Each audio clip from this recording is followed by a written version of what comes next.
Good afternoon. I know that seems weird to me. It is about 2 o'clock my time on Friday the 22nd, which is our 46th day of school closures for the district. That means today is your last work day. It's your last work day. Congratulations. Let's see who worked today. I got updates and MobyMax minutes from Abby, good job. Logan, great job. Aaliyah, awesome. Amara, thank you. Bella, awesome job. Good to see your smiling pictures as well. Thank you, ma'am. I love it. Brody, Evan, and Talon. So all of those students finished strong. Good job. Now, let's see. The reason that I'm so delayed today is because obviously this is kind of like the last day of the quarter on the elementary side of the school building for Bluffview. So I updated gradebook. I converted your gradebook to a pass-fail grade system. So everything's pass-fail. So my entire gradebook is pass or fail. I do have some students that are not passing. So hopefully that's not you. So from today until the end of the school calendar, our job is to try to touch base with those families who have students who are not passing the quarter. Okay. I will say of folks who are not necessarily passing the quarter, you are passing the semester. So that's the big picture. When we average third and fourth quarters together, did every student pass the semester through distance learning? And in our case, I'm pretty confident to say that those of you watching should be passing the semester. If you see an F in any of your grade books for any students, this is just a family update, please reach out to teachers and make sure that we can get your students in good grade standing by June 4th. Okay, that's the big picture. Work should be done. Congratulations. I'm not piling on anything else. The only thing that I plan to do today is finish our book. For those of you who have been reading along with me, we have one chapter left. And to give you an update for the next few weeks. It is my intention to do 2 videos a week until the end of the school year. So if your students are really enjoying this, boys and girls, if you really enjoy popping into my channel, don't be looking for me daily. Monday's a non-work day, so it's like a holiday. You're off, so nothing to worry about on Monday. And then I plan to do a video on Tuesdays and Thursdays.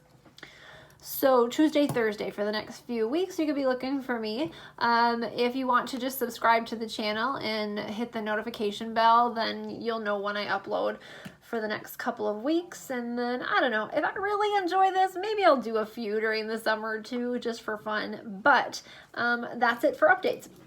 So if you've been watching and you're super curious how the Schoolhouse Blizzard ends, I'm going to finish that today. So if you've not been listening in, Schoolhouse Blizzard is about a one-room schoolhouse in 1888. Boys and girls, does that sound right? We did the math on that the other day. She wrote a letter. Let's see if I can find it. I think it was 1888. Oh my gosh, where's my text evidence? Come on, Mrs. Wagner. Yeah, so one-room schoolhouse in 1888. And this is historical fiction, so even though this looks and feels very real, it is all imagined. Based on, historical evidence and things like that of the time, but the characters weren't real. So let's find out what happens in Chapter 4 of Snowed In. Chapter 4. Snowed in. The children stayed busy writing their letters. When they finished the letters, the children needed more to do to pass the time. So Harry made up more stories. Finally, one by one, the children fell asleep. So it's getting to be, they've been stuck there for quite a while. And remember, the teacher went home for something and got stranded at her home because she lived very nearby the schoolhouse, but she just can't see. It's like a whiteout outside. She can't see to get back. So the kids are on their own. Harry stayed awake longer than the younger children. Lily was awake the longest. When Lily woke up, the room was silent and warm. How could the room be warm? Lily looked at the windows. The windows were covered with snow. Harry went to the door.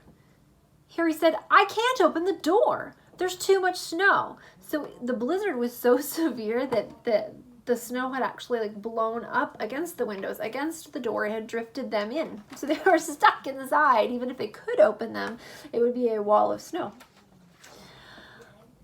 The snow was keeping out the wind, though.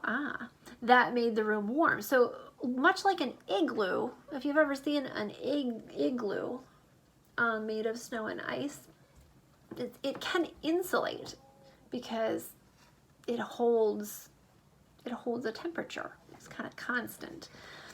The children heard a scraping noise. The noise sounded louder each time the children heard it. Then the door burst open. Pa and Mr. Adams came in. Lily ran to her father. Pa said, "You are safe and sound." Miss Adams was worried. I told her you and Harry would know what to do. Lily was astonished. Then Lily thought that she had known what to do. Lily had been able to keep calm and make sensible decisions after all. I think that's the end. Yeah, the end. There they are. Stop and check. We just talked about it. Why did the classroom stay warm? I mean, they did a few things. What were some of the things that they did to keep it warm, and why did it stay that way?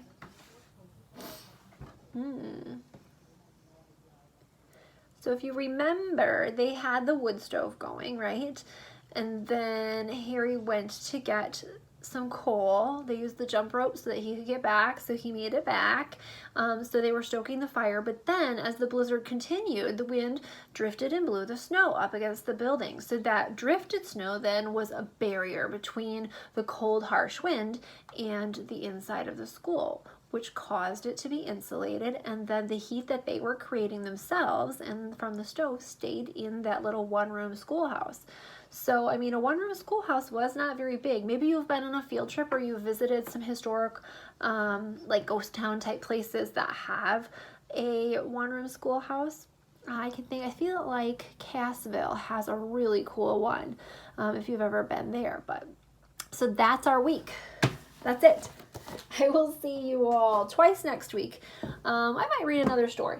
I've got, let's see, what do I have?